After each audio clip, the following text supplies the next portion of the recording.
सही बात है।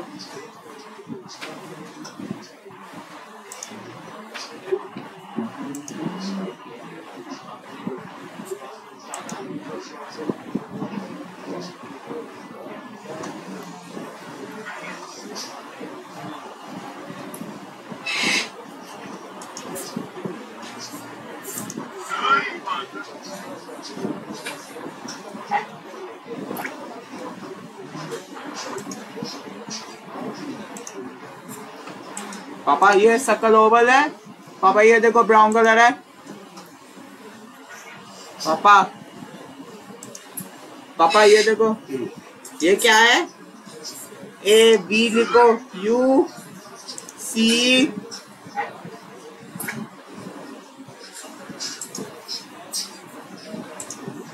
सर्कल ओ। पापा ये सर्कल ओवल है। पापा ये देखो ब्राउन कलर है।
Get at that source, that substance abuse disorder, and fix that problem.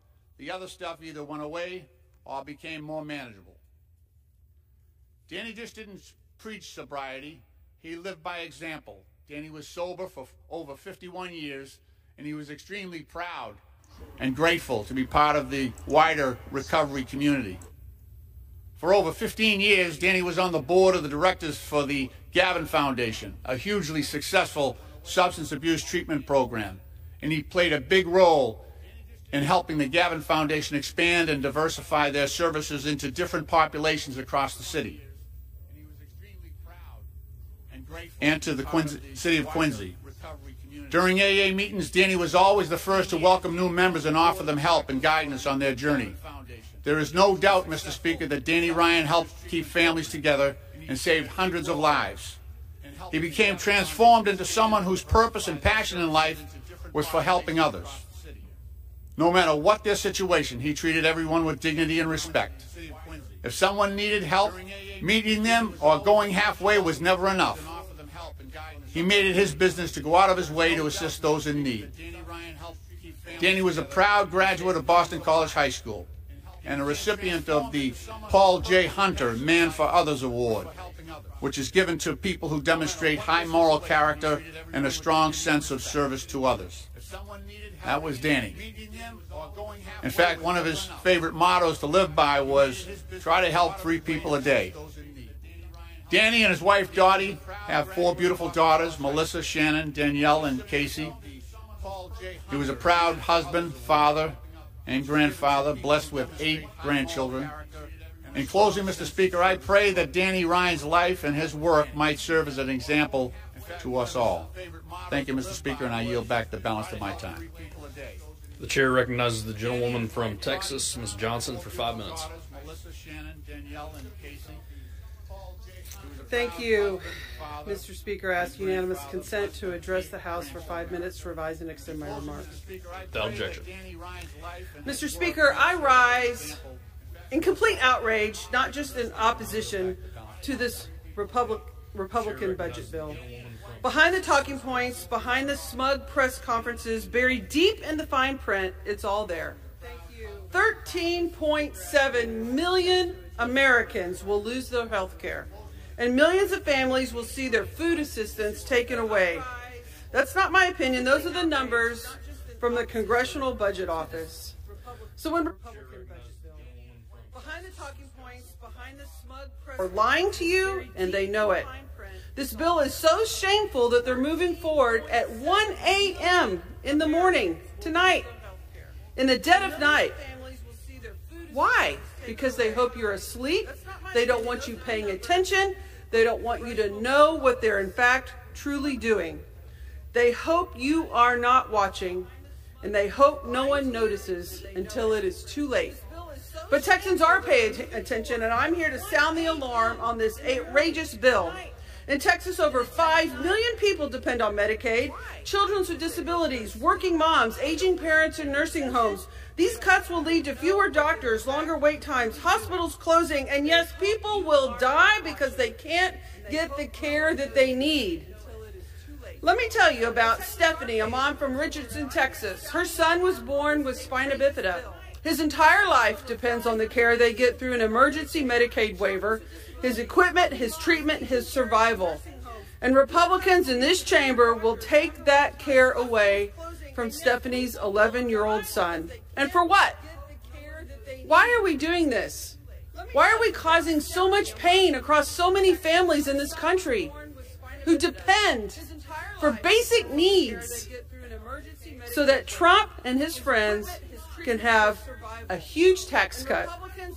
The other thing that is deeply concerning is we have an incredibly large deficit. And all the Republicans peacock around parading about how atrocious the deficit is. But this bill is going to add $4 trillion to the deficit. It is not conservative. It is not principally financially prudent, responsible legislation. It is outrageous and borderline criminal against the people of this country. And let's talk about food assistance. 1 in 7 Texans rely on SNAP. At a time when Trump's tariffs have made groceries more expensive than ever, Republicans want to take food off the tables of families who are just trying to get by. This isn't about fiscal responsibility. It's about cruelty. It's about choosing hedge fund managers and people like Elon Musk over hungry kids. Hungry kids. Budgets are moral documents. And this one being put up by House Republicans is about choosing hedge fund managers. I will not be voting for a bill that abandons families like Stephanie's and lets kids go hungry, that sells out our most vulnerable neighbors just to pay for another tax break for those who definitely do not need one. And if you're a member of this body who claims to care about life, liberty, or your own constituents, you should not vote for it either. Because if you show me your budget, I'll show you your values. And Republicans have made their values crystal clear. They value a handful of wealthy people in this country over the millions of hardworking families who depend on their United States government. And with that, I yield back. The chair recognizes the gentlewoman from Illinois, Mr. Ramirez, for 5 minutes. Because if you show me your budget, I'll show you your values. And Republicans have made their values crystal clear. Mr. Speaker, I rise today to celebrate an educator, a force for justice, an unapologetic champion of our Chicago communities, and my friend, Stacey Davis Gates. Stacey is a high school social studies teacher, a Southsider, a wife, and a mother. But for many, she is best known as president of the Chicago Teachers Union and executive vice president of Illinois Federation of Teachers. Stacey's leadership has called us to bargain for our collective good, to think about how organized labor can win bold campaigns that build the schools and the communities and the city that our children deserve. In 2019, she helped lead a 15-day strike and negotiated a historic contract that ensured a nurse and a social worker in every Chicago public school. She secured sanctuary protections for our immigrant families and supported students and families experiencing homelessness. Putting Chicago's children at the center of everything she does, she has worked to build a collective of community and electeds to create opportunities for our communities, at times confronting head-on corporate and charter interests, always putting our children at the center of what she does. And so on behalf of Illinois' 3rd Congressional District, it is my sincere honor to commend Stacey Davis Gates for her dedication to educational equity in our city, in our state, and our nation. Thank you, Stacey. Congratulations. Mr. Speaker, I rise today to honor my friends and constituents, Madeline Talbot and Keith Kelleher, for a lifetime of labor organizing, community solidarity, and deep love.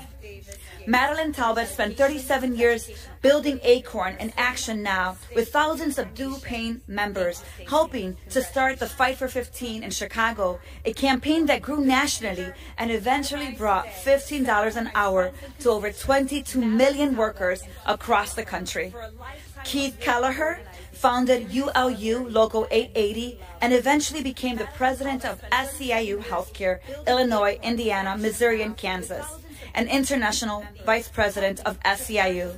He built the largest union local in Chicago and Illinois from only 7 dues-paying members in 1983 to over 90,000 home care, child care, and healthcare members today. Madeline and Keith have been partners in love and organizing since 1979.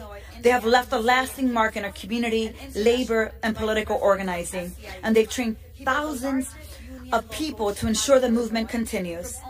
And they've raised an incredible family, including their 2 daughters, Eileen and Ryan, who continue their organizing legacy.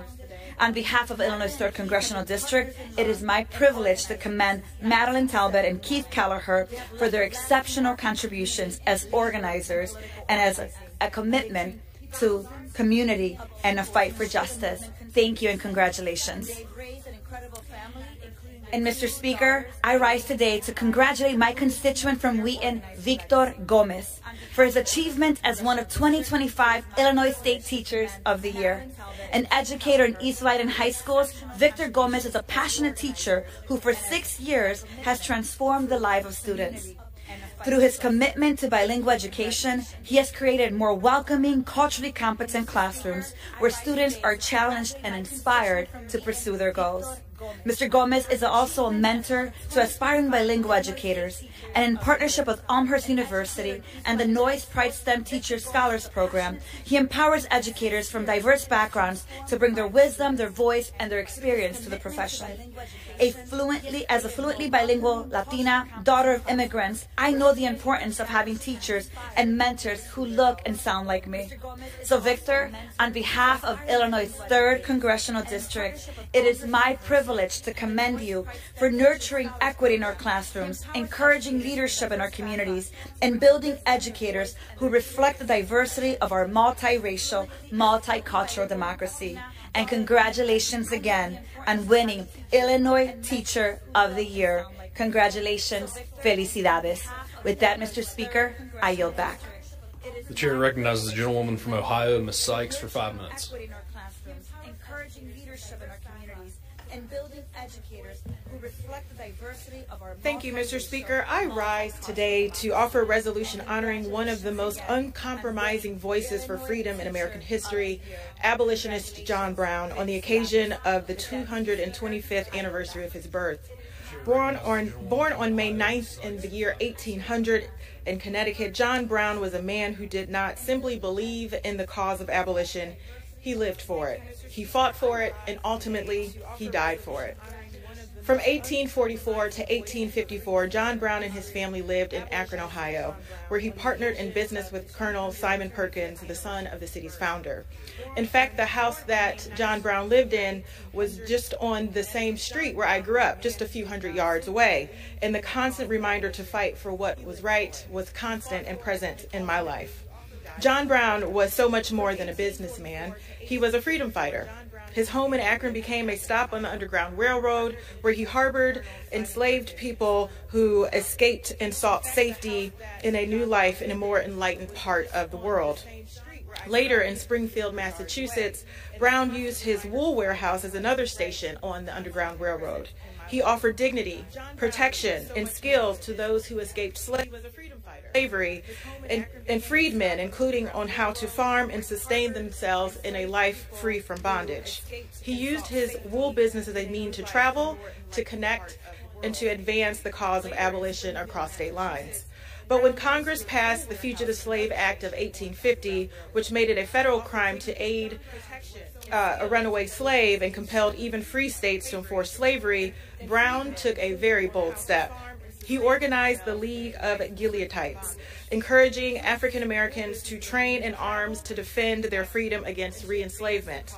He made clear freedom was not a privilege. It was a right worth defending. In 1855, Brown and his sons traveled to Kansas, a territory torn by violent conflict over whether it would enter the Union as a free or a slave state. There he joined anti-slavery forces in what became known as Bleeding Kansas. He believed that slavery could not be voted away or reasoned away, it had to be confronted. And in October of 1859, John Brown led one of the most daring and polarizing actions in American history. At Harper's Ferry, Virginia, he led a raid on the United States arsenal, intending to initiate a slave revolt. Although the raid ultimately failed and Brown was captured, tried, and executed, he succeeded in forcing a divided nation to confront the moral crisis of slavery. Mr. Speaker, John Brown's methods remain the subject of debate, but the righteousness of his cause is not. He understood what so many were unwilling to admit, that slavery was a profound evil, this country's original sin, and that waiting for gradual change meant accepting the continued suffering of millions. The House of Representatives now has the opportunity to formally recognize his legacy. This resolution honors and commemorates the 225th anniversary of John Brown's birth and recognizes the generational impact that John Brown had on the abolitionist movement and enduring contributions to ending slavery in the United States of America. John Brown's life reminds us that moral courage often requires action, uncomfortable, unpopular, and even dangerous action. And his legacy belongs not only to our past, but to our ongoing struggle for justice today. I urge my colleagues to support this resolution, and I yield back the balance of my time. The chair recognizes a gentleman from New York, Mr. Espaillat, for 5 minutes. John Brown's life reminds us that moral courage often requires action. Thank you, Mr. Speaker. Mr. Speaker, tonight, in the middle of the night, in darkness, away from the view of the American people, hidden in some committee room in the Capitol, the Rules Committee will meet. They're scheduled to meet at 1 a.m. in the morning, when Americans are sleeping, when families are resting, awaiting the next day. They're scheduled there to meet to discuss at length Medicaid cuts. More than half of the residents in the district that I have the privilege to represent, the 13th Congressional District, encompassed by Harlem, East Harlem, Washington Heights, Inwood, and the Northwest Bronx, more than half, close to 500,000 of my constituents are Medicaid recipients. They receive primary and emergency health care. Almost 4 million residents in New York City, half of the city, rely on Medicaid. So, Mr. Speaker, this discussion that will be held in the middle of the night, when most Americans will not be tuned in, is a life and death discussion about cuts to perhaps the most important program, federal program, that impacts the daily health and life of people across the country, the Medicaid program. Again, over 3 million New York City residents are also enrolled in the New York State Medicaid Pharmacy Program, the so-called OTC program, the over-the-counter program, which allows coverage of prescription drugs and certain over-the-counter medication and goods, including food. And so this is a life and death discussion that our Republican colleagues are having in the middle of the night. After promising the American people that Medicaid would be saved from deep cuts, Republicans spend time and will spend time delivering a bill that will devastate, again, Mr. Speaker, will devastate Medicaid enrollment rates. And this, again, will happen in the middle of the night. They're scheduled to meet at 1 a.m. in the morning. 14 million Americans will lose their health care, and safety net hospitals will be in danger of closing. Yes, even senior homes, nursing homes will be facing severe cuts and potential closing. And people could die. This is a life and death discussion, Mr. Speaker. All of this to pay for severe tax cuts for the very wealthy. The bill will require harsh work requirements for Medicaid recipients. It will force people that are ill or sick to go to work to receive the benefits that the program offers. That will terminate coverage for millions of low-income Americans, including seniors, children, and veterans. Republicans also have introduced a $300 million cut on the SNAP program, yes, on food stamps, which would impact 300,000 people in my district, many of them children and seniors that rely on the benefit to eat. 35% of them, Mr. Speaker, are children.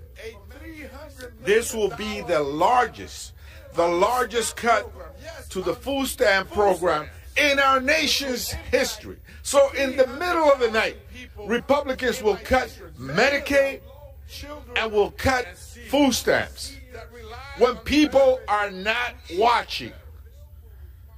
This is nothing more than a GOP tax scam that gives billions of dollars in tax break to millionaires and gives nothing back to working class family, but empty stomachs and Medicaid debt to the working The gentleman's class. time has expired.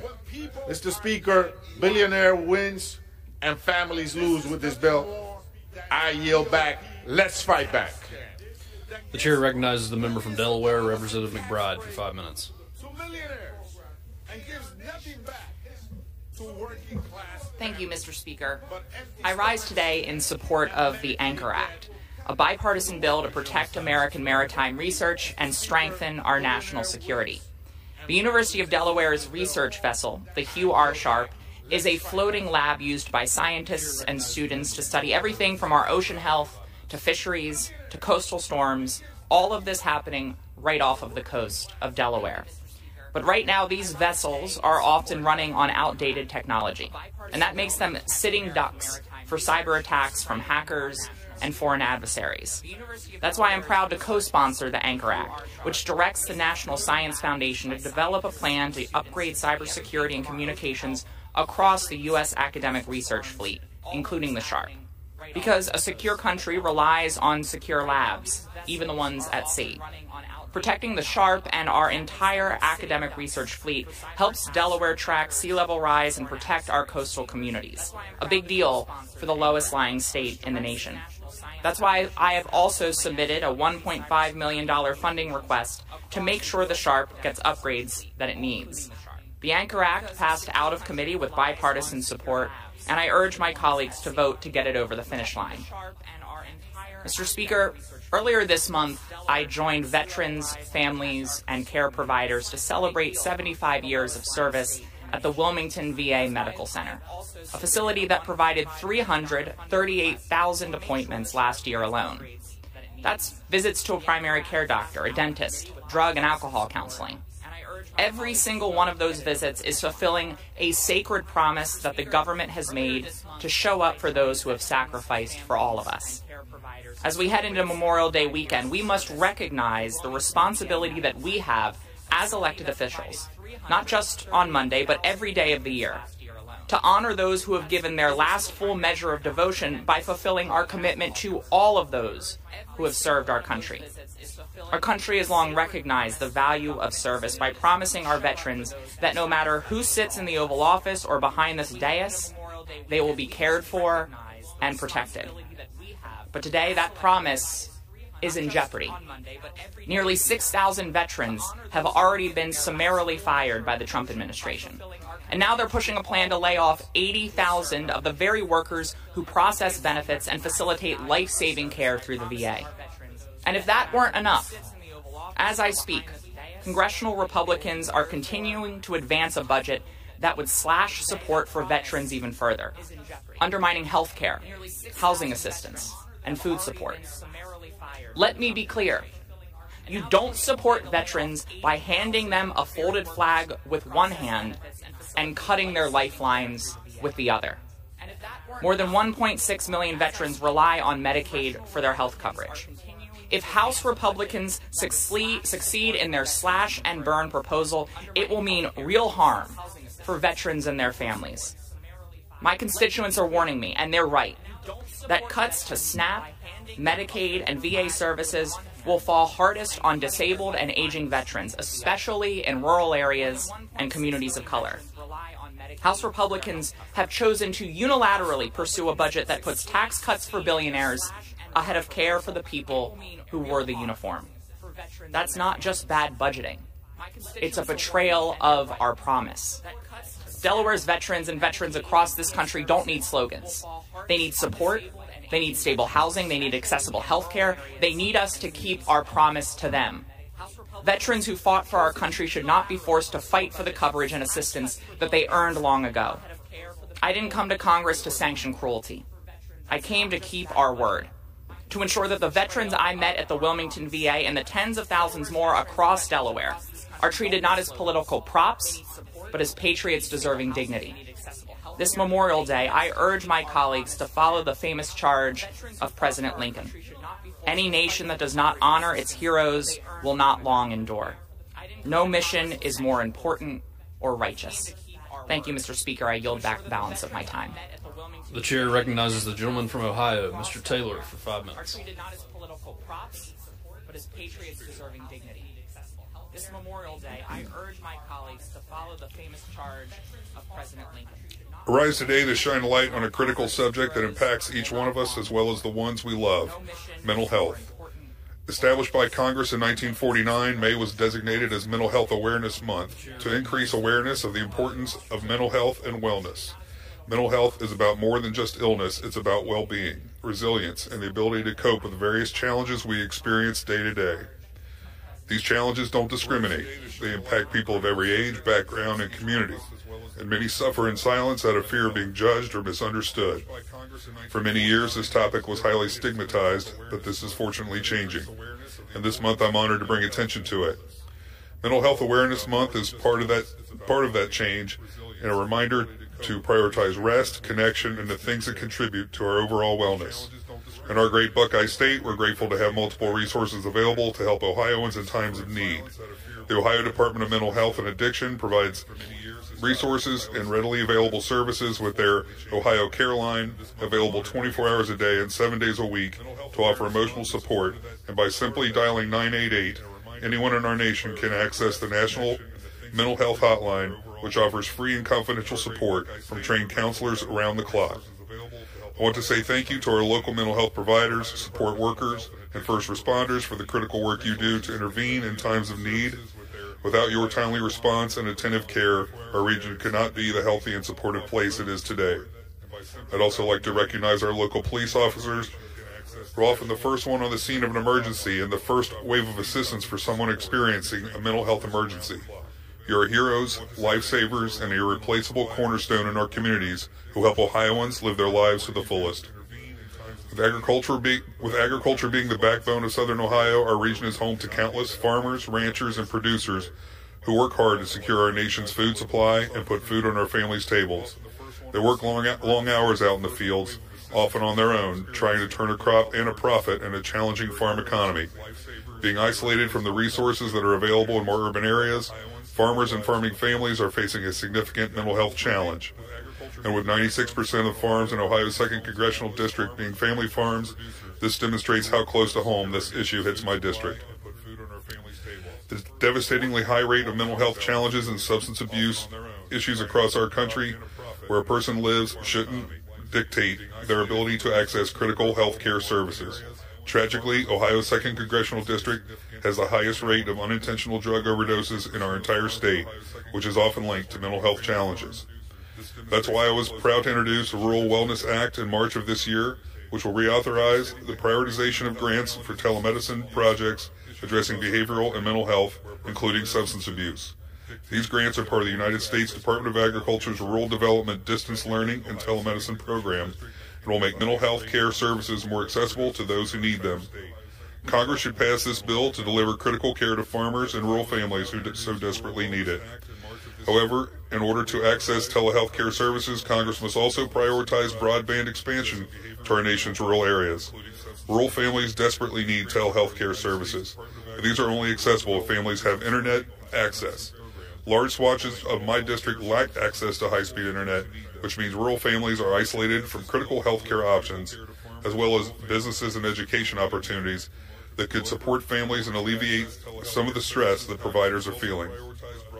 Congress must tackle this problem historically, and in this case, getting broadband to our rural families could make the difference between life and death.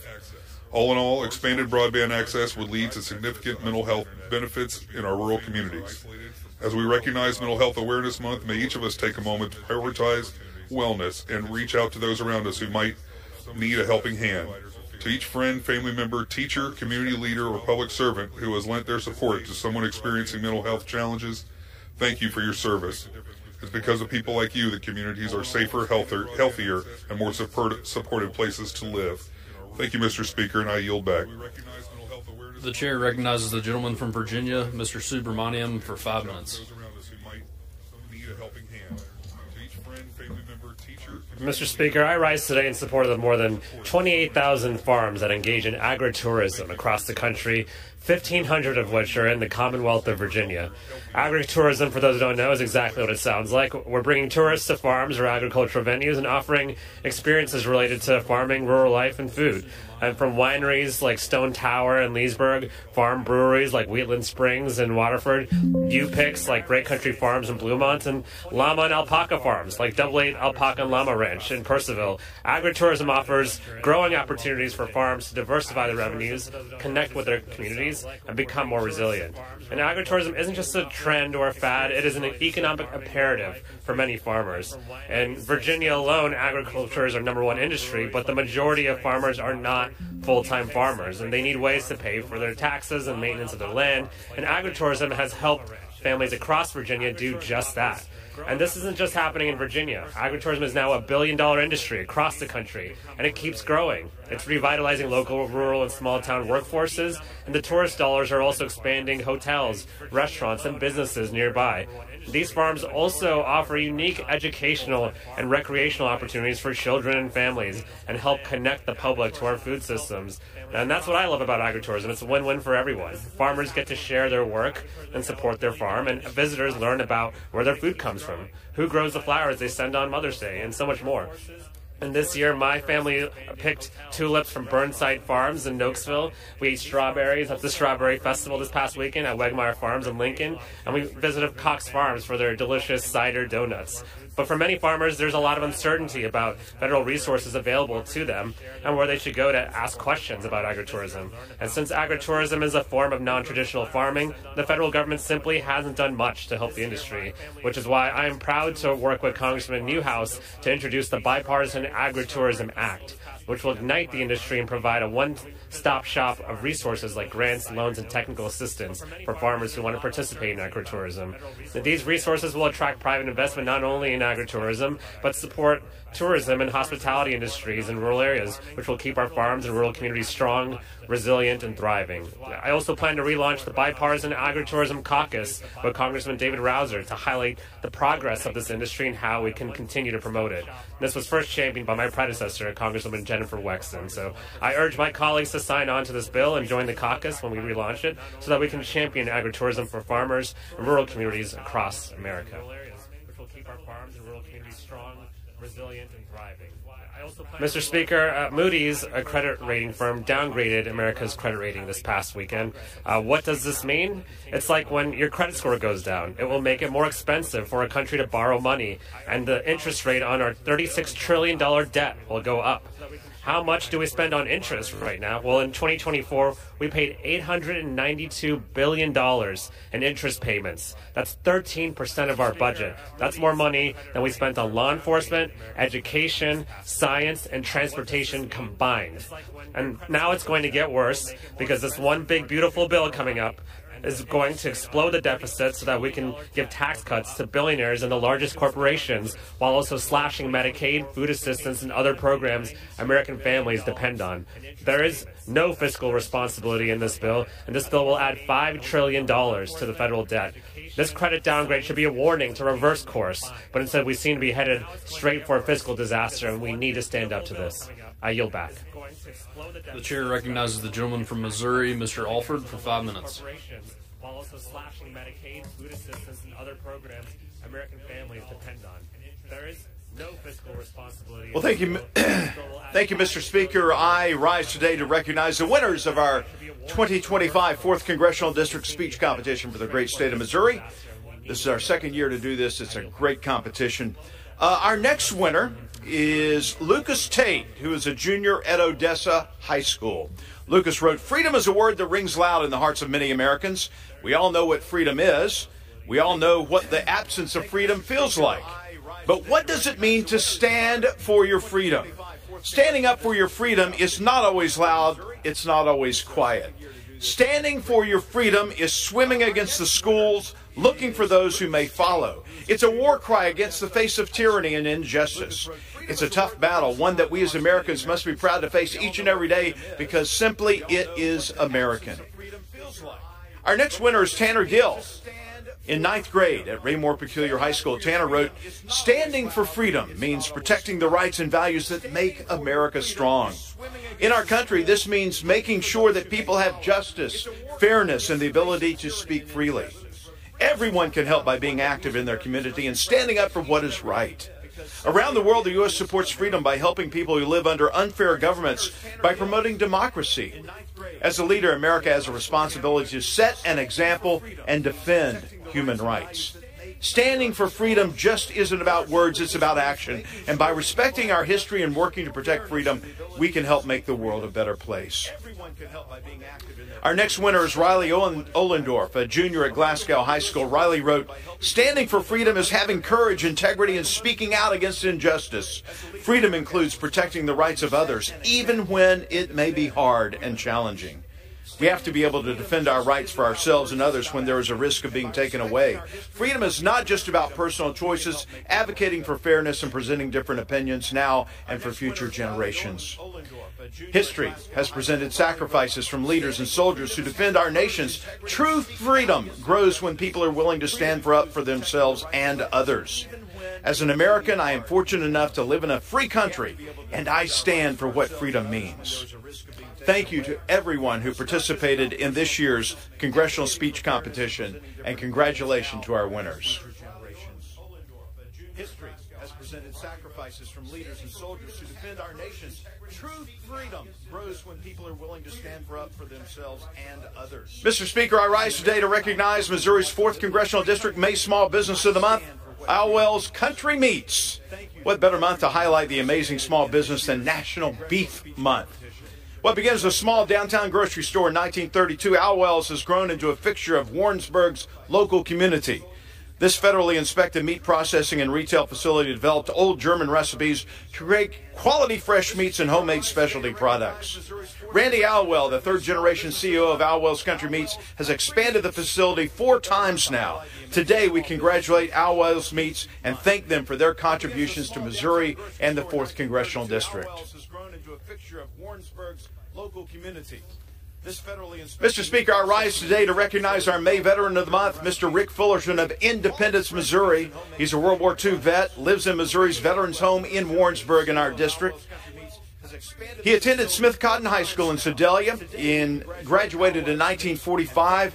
That September, he began his service in the U.S. Army Air Corps. He served as an accountant in Mobile, Alabama. And he's so proud of the fact that he was instrumental in making sure our servicemen got paid for their sacrifices. He's created a wonderful family with his wife Betty and 2 children, 4 stepchildren, 13 grandchildren, and 8 great-grandchildren.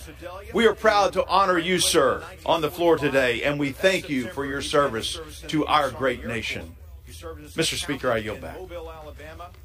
And he's so proud of the fact that he was instrumental. The chair recognizes the gentleman from Florida, Mr. Petronas, for 5 minutes. He's created a wonderful family with his wife Betty and 2 children, 4 stepchildren, 13 grandchildren, and 8 great-grandchildren. Thank you, Mr. Speaker. In honor of National EMS Week, I rise today to thank the great men and women of the emergency medical services. As the former CFO and state fire marshal for the state of Florida, I saw these men and women firsthand in action during major events such as the aftermaths of Hurricane Michael, Ian, Idalia, Helene, Milton, and of course, the tragic building collapse of Champlain Towers in Surfside. The mental and physical fortitude of these heroes on display daily is inspiring. It's a testament to who they are as individuals. The theme for National EMS Week is We Care for Everyone. God chooses special angels among us to serve, to heal, and to care for those that are sick or injured.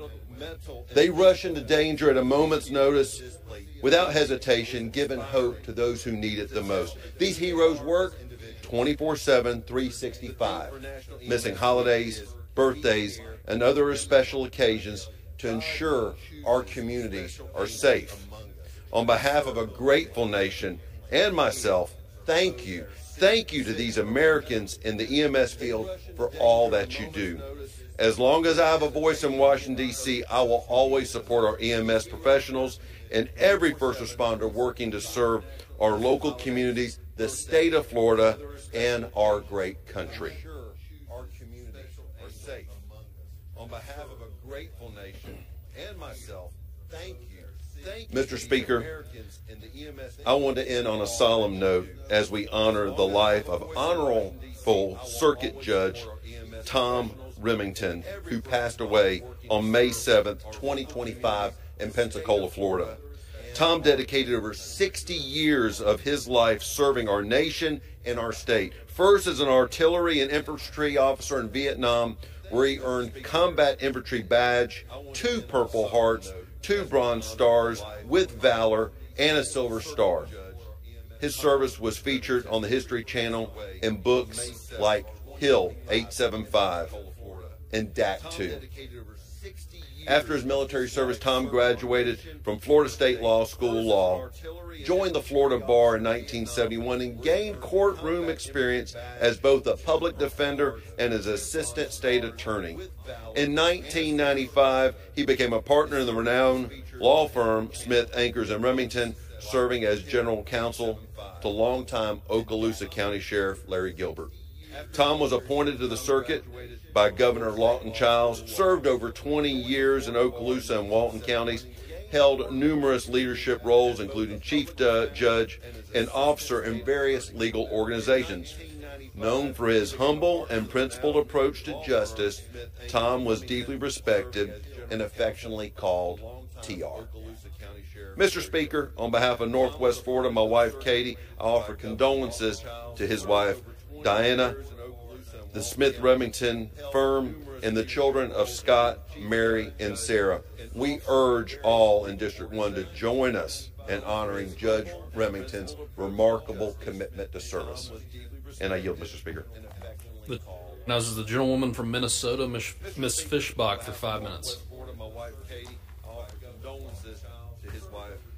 Thank you, Mr. Speaker. And I rise today to congratulate Caden Kalzer from Paynesville on being awarded the state FFA degree, the FFA's highest honor.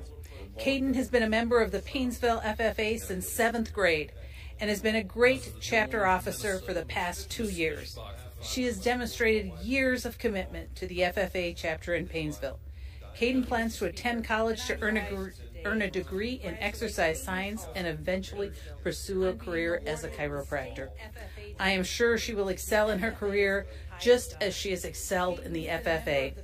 Congratulations, Caden, on your hard work and dedication to the FFA and the community. She has demonstrated years of commitment to the FFA chapter in Paynesville. Caden plans to attend. Mr. Speaker, I rise to congratulate Dorothy Van Driesen of Marshall, Minnesota, on receiving the Minnesota Woman of the Year Award at the Catholic Women's Convention.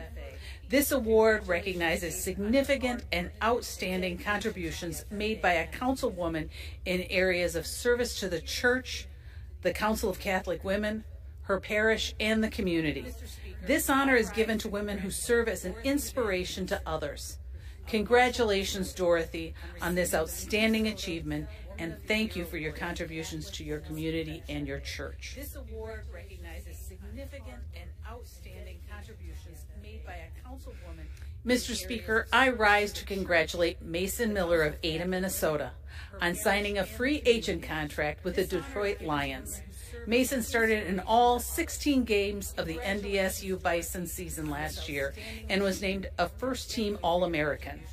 Mason played an important role propelling the Bison to their 10th FCS National Championship. I want to congratulate Mason on this incredible accomplishment and wish him well as he begins the next chapter of his life. Mr. Speaker, I yield. The chair recognizes the gentleman from California, Mr. LaMalfa, for 5 minutes. And was named a first-team All-American. Mason played an important role propelling the Bison to their. Well, Mr. Speaker, once again, I'm here to address the situation of California's wasteful spending. A new bit of information has come out that the interim segment of high-speed rail that's going to be built between a town called Merced down to another one near Bakersfield called Shafter. This segment would end in an almond orchard out there in the middle of nowhere. that the price for that segment has gone up to about $38.5 billion just for this segment, which is going to be in a low population area comparatively, when the whole concept for California high-speed rail was one that would go from San Francisco to LA, the population centers. And the original cost, I'll remind you too, when it was placed on the ballot in front of the voters, was that it would be $33 billion to build the entire system from SF to LA, not just that 150-mile or so segment between Merced and Shafter. So who's being shafted in this deal? Of course, the taxpayers, as always, since in their quest to not let this go, to not let it die, they're going to continue to seek more and more money for this project. Now, in the 17 years since this was passed and placed on the ballot in front of the voters, and it won by a very narrow margin, 2 or 3%, to have an initial $9 billion bond of state money go towards the $33 billion, and then the rest be raised from the private sector. That price is today seen as $128 billion. In that 17 years, they've only managed to raise $17 billion or so towards the project. In 17 years. So since the project is about $110 or so billion short, where are they going to get $110 billion more dollars when it took them 17 years to raise 17? Where is that going to come from? California has a scheme called the cap and trade tax that taxes the privilege of making carbon dioxide if you're a manufacturer or some other large entity that produces carbon dioxide as a byproduct of your industry. Well, let me remind you, carbon dioxide is only 0.04% of the atmosphere. All these things are being done to cut carbon, including this whole rail project itself, supposed to be a big carbon saver. They're chasing a goal that's incredibly small, incredibly out of touch. So here we are. They're going to come to Washington asking for more and more money. So far, 2 Democrat presidents have given the project about $3.5 billion on one occasion each. So they're going to fall far short of raising $110 billion more, since cap and trade, as I mentioned in California, only brings in about $1 billion per year of taxation on CO2, and they managed to get a couple of $3.5 billion segments from the U.S. government. So it's a long ways from getting done. We should be solving other issues in California instead of building this dream rail system running through the middle of communities, having to take so much land by eminent domain, messing up farmland, messing up the middle of the cities that it's going through, having to take out a high school in one case, a rendering plant in another case.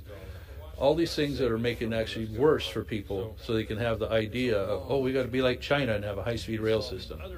It isn't working out in California. It won't work out. The price is horrendous. And the tickets themselves for people to be able to ride the train are going to be a lot more expensive than what they're trying to tell us they will be, especially when you have low-cost airline tickets like Southwest and others going back and forth pretty often. Why don't we solve other problems like California's water issues, water supply? For that kind of money, you could build 26 new dams that would hold who knows how many acre feet, many millions of acre feet. Let's just try and build 2 or 3 dams that will hold 3, 4, 5, 6 million acre feet and solve California's water problems, solve California's continued transfer of agricultural water to fish supplies. We could actually get something useful done. And also, people that use the roads and the highways and the freeways would probably like to see some of the potholes, for example, that always gets worn into the right lane of a freeway. Maybe we get some of those fixed. Maybe we could add lanes here and there where there's more dense traffic with a fraction of that money. Because no one's going to ride this thing for the cost and for the time it takes to still get back and forth between SF and LA, and they don't have a car at the other end. You might as well take the airplane and save money and get there even faster. Mr. Speaker, of all the things we could be investing in, whether it's water supply or managing our forests better so we don't have to burn them down every year and suffer with air quality that we have. Each year there's a 1 million acre fire, including the Dixie Fire in my district about 4 years ago that hit this town. The smoke plume hit this town because we don't manage the forest. There's so much other things we could be doing besides high-speed rail. I yield back. The chair recognizes the gentleman from Arizona, Mr. Siscomani, for 5 minutes. Water supply or managing our forests better so we don't have to burn them down every year and suffer with air quality. Thank you, Mr. Speaker. I rise today to congratulate Empire High School softball team for winning the 3A state title. The Ravens scored a run in the bottom of the 8th inning to defeat Yuma Catholic 1-0, earning their second straight state title and the 4th title in the last 10 years. This victory caps off an amazing season of the Ravens, who finished with an incredible record of 28 wins and only 1 loss. To Coach Shannon Wooldridge, the players, and everyone who played a part in this special season, congratulations. You have made your school and community incredibly proud. Ravens, enjoy this victory. You earned it. Congratulations. Thank you, Mr. Speaker. I rise today to congratulate South Point's women's tennis team for winning the Division II state championship game. In a thrilling set of matches, South Point defeated Canyon del Oro by a score of 5-2. To Coach Teresa Sperduto, this is your first state championship since 2011. I know it must have meant a lot to be crowned as a champion once again. To all the coaches, players, family members, and everyone who played a part in this special season, congratulations. You have made your school and community incredibly proud. Congratulations and go Lancers. Mr. Speaker, I rise today to congratulate the Catalina Foothills Falcons boy tennis team for winning the Division II state championship game. In a thrilling set of matches, the Falcons beat the number 2 ranked Notre Dame in a decisive manner by a score of 5-0. This victory earned Coach Ben Loeb a remarkable milestone: 20 high school state championships. And this state championship marked the Falcons' 10th title in 11 years. Now that's impressive. To Coach Loeb, the players, and everyone who played part in this special season, thank you and congratulations. Know that you've made your school and community extremely proud. Falcons, enjoy this victory. You earned it. Mr. Speaker, I rise today to congratulate Push Ridge Christian Academy Lions women's tennis team for winning the Division III state championship game. From starting this season with a loss in Nogales, this remarkable team overcame adversity and roared back to be crowned champions. To Coach Andy Fetzes, all the players, and everyone who played part of this special season, congratulations. Know that you have made your school and your community incredibly proud. Lions, enjoy this victory. You earned it. Thank you, Mr. Speaker. I rise today to congratulate Buena High School Colts relay team on a remarkable achievement, winning the all-state title in the 4x4 relay race. After securing the Division II last year, you faced off against top schools from across the state and came out victorious and took the top honor, adding yet another trophy to your cabinet. What a remarkable achievement. To Coach Thomas, the relay squad, Ricardo Brooks, Armani Ramirez-Sparrow, BJ Carey, and Jaden Thomas, and everyone who played a part of this remarkable season, thank you and congratulations. You have made your school and Sierra Vista community incredibly proud. Colts, enjoy this state championship. You earned it. Congratulations. Mr. Speaker, I yield back. The chair recognizes the gentleman from Pennsylvania, Mr. Thompson, for 5 minutes. Ricardo Brooks, Armani Ramirez-Sparrow, Thank you, Mr. Speaker. I rise today to recognize May as Wildfire Awareness Month.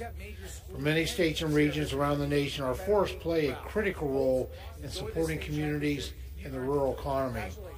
Our nation's forests provide us with homegrown timber, essential for wood products such as lumber, flooring, furniture, pulp and paper, biomass, and so much more. The U.S. Forest Products industry employs more than 925,000 Americans, generating a payroll of nearly $80 billion nationwide. Harvest on national forest land is also critical for supporting rural school districts through county payments derived from timber sales. Our forests also provide countless recreational opportunities such as camping, hiking, fishing, and many other activities available in the great outdoors. However, many of our federal forest lands remain unhealthy and continue to be at risk of catastrophic wildfire due to severe overgrowth and decades of mismanagement. Consequently, the United States has continued to see some of the largest and most intense wildfires in history. over the past few decades. During that time, these incredibly destructive wildfires have led to significant property loss, recovery costs, and in some cases, the loss of human life. I visited some of the afflicted areas, including Paradise, California, where the devastating Camp Fire occurred in 2018. It is our responsibility as elected officials to do everything we can to make sure tragedies like this do not occur again. Wildfire truly is an urgent crisis that must be immediately addressed, and Congress must do more to better support the Forest Service, our firefighters, and rural communities in forested areas.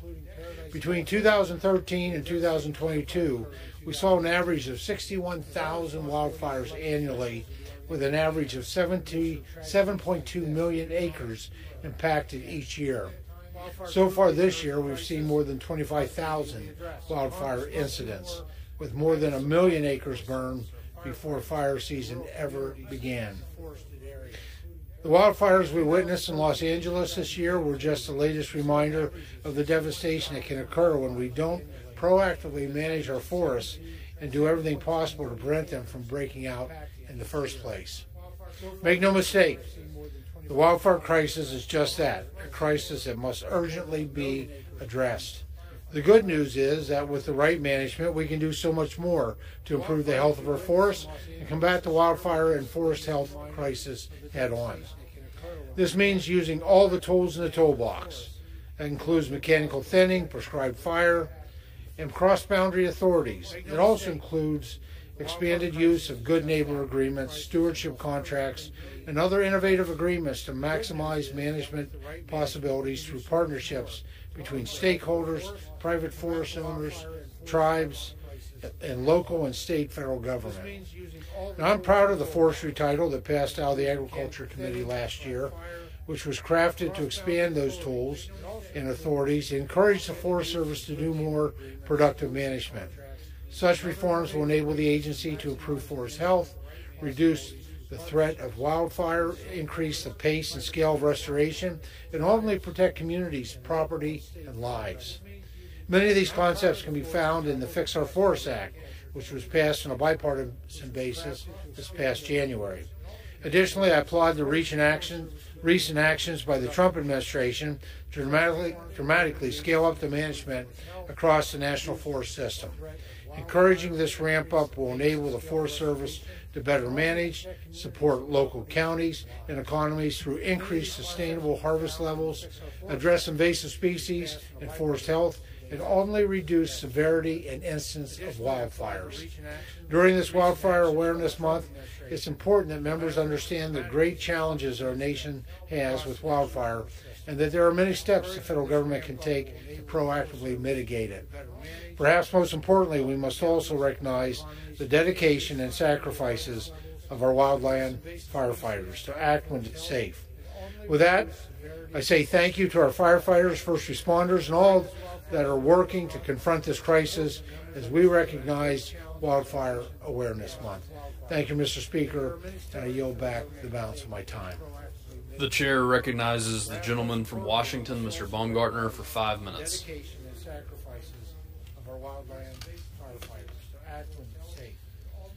Thank you, Mr. Speaker. As we prepare to mark Memorial Day, a time to honor those who gave their lives in defense of our country, I rise today to recognize the enduring service and sacrifice of the Washington Army National Guard's 1st Battalion, 161st Infantry Regiment. For nearly 90 years, this unit has called the city of Spokane home. Once stationed downtown, it now stands watch near the banks of the Spokane River at the Readiness Center next to the Spokane Falls Community College. But its role has never changed: to stand ready in defense of our nation and in service to our state. The 161st Infantry carries a storied legacy. They fought with honor in the Philippine insurrection, stood guard along the southern border during the Pancho Villa raids, and served in France during World War I. These citizen soldiers served with distinction across the Pacific in World War II and deployed multiple times as part of the 81st Brigade Combat Team during the global war on terrorism. Their battle streamers reflect the best of American valor and commitment. But just as importantly, They have answered the call at home, mobilizing in the face of wildfires, floods, snowstorms, and most recently, the COVID-19 pandemic. When Washingtonians need their help, the Guard was there. These are our neighbors, our co-workers, our sons and daughters. And for generations, they've trained and deployed from Spokane, not just for war, but for peace, safety, and recovery. On this Memorial Day, we thank them. We remember those who laid down their lives in uniform, and we honor the Spokane Readiness Center as a pillar of strength in both our nation's defense and our local community. May their legacy never be forgotten, and may our gratitude be as enduring as their service. But for peace, safety, and recovery. On this Memorial Day, we thank Mr. Speaker, I rise to recognize the Heroes Homestead, a grassroots nonprofit founded by Marine veteran Andrew Holstein and his wife Danielle. My family and I recently participated in their annual 5K walk in Spokane. This wasn't only a walk, it was a community coming together to honor service, support healing, and walk alongside veteran families who have borne the burden of a long war after coming home. Andrew served in the Marines and survived a tragic Osprey crash in 2000 that claimed the lives of 19 fellow Marines, including his best friends. The invisible wounds he carried didn't just affect him, they impacted his whole family. After years of struggle, the Holsteins left everything behind to create something new, a place for veterans and their families to heal together. Heroes Homestead was born from that journey. The 5K and the community fair was part of a growing movement to restore purpose, connection, and joy to those who served and those who stood by those who've served. They have a national vision, healing centers near every U.S. military hub. I commend the Holsteins and all who participated. This is what serving veterans look like. Thank you, Mr. Speaker, and I yield back. Pursuant to Clause 12A of Rule 1, the Chair declares the House in recess until noon today. To those who served and those who stood by those who served. They have a national vision, healing centers near every U.S. military hub. I commend the Holsteins and all who participated. This is what serving veterans look like. Thank you, Mr. Speaker, and I yield back. Pursuant to Clause 12A of Rule 1, the Chair declares the House in recess until noon today. To those who served and those who stood by those who served. They have a national vision, healing centers near every U.S. military hub. I commend the Holsteins and all who participated. This is what serving veterans look like. Thank you, Mr. Speaker, and I yield back. Pursuant to Clause 12A of Rule 1, the Chair declares the House in recess until noon today. To those who served and those who stood by those who served. They have a national vision, healing centers